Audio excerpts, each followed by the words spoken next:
18 মাসের মধ্যে নির্বাচন নিয়ে যা বললেন ডক্টর ইউনূসের প্রেস সেক্রেটারি।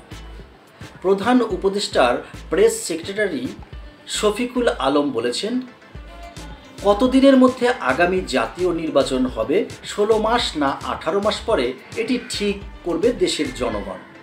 সোমবার সন্ধ্যায় রাজধানীর হেয়ার রোডের ফরেন সার্ভিস একাডেমিতে এক সংবাদ সম্মেলনে তিনি এই কথা বলেন। ডক্টর ইউনূসের যুক্তরাষ্ট্র সফরের বিষয়ে এ সংবাদ সম্মেলনের আয়োজন করা হয়। প্রেস সেক্রেটারি বলেছেন যে বিশ্ব নেতারা রাষ্ট্র মেরামতের বিষয়ে সমর্থন জানিয়েছেন। এ অবস্থায় রাষ্ট্র সংস্কারের 6টি কমিশন কাজ শুরু করেছে। তবে পুরো দমে সংস্কার শুরুর আগে উপদেষ্টা পরিষদ রাজনৈতিক দলগুলোর সঙ্গে কয়েক দফা আলোচনা করবেন। এ সময় রাজনৈতিক দলগুলোর সঙ্গে বসলেও আওয়ামী লীগের সঙ্গে আলোচনা হবে কিনা সে বিষয়ে উপদেষ্টা পরিষদ সিদ্ধান্ত নেবে বলে জানিয়েছেন প্রেস সেক্রেটারি শফিকুল আলম।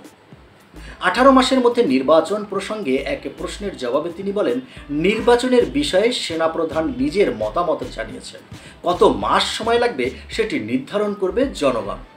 এছাড়া বিশ্ব নেতারা টাইম ফ্রেম জানতে চাননি বলে উল্লেখ করে তিনি বলেন, কমিশনের প্রতিবেদন নিয়ে রাজনৈতিক ঐক্যমত এবং জনগণ সহ সব স্টক হোল্ডারদের সঙ্গে আলোচনা ও মতামত নিয়েই নির্বাচনের সময় নির্ধারণ করা হবে।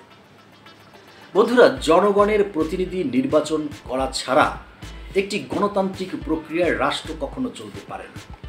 যে বিপ্লব আমরা সংগঠিত করেছি এবং যে সরকারের পতন হয়েছে, আমরা নতুন একটি বাংলাদেশের স্বপ্ন দেখছি। তো সেক্ষেত্রে নতুন বাংলাদেশ বিনির্মাণের জন্য যাদেরকে দায়িত্ব দেওয়া হয়েছে, যে উপদেষ্টা প্যানেল, তারা অবশ্যই একটি সংস্কারের মাধ্যমে দেশকে একটি সুন্দর গণতান্ত্রিক প্রক্রিয়ায় নিয়ে আসবেন। এটি কিন্তু জনগণের আশা এবং সেই আশা বাস্তবায়ন হবে, এটি আমরা আশা করি। সেক্ষেত্রে রাজনৈতিক দলগুলোর সঙ্গে কথা বলে, এবং রাজনৈতিক দলগুলোই কিন্তু জনগণের প্রতিনিধি, সুতরাং জনগণ কিন্তু তাদেরকে গিয়ে বলবে না।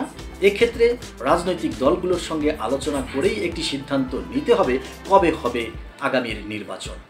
যা হোক, আমরা আমাদের এই ভিডিওটি এখানে রাখছি। আসছি নতুন আরেকটি ভিডিও নিয়ে। তত সময় সুস্থ থাকুন, ভালো থাকুন, ধন্যবাদ।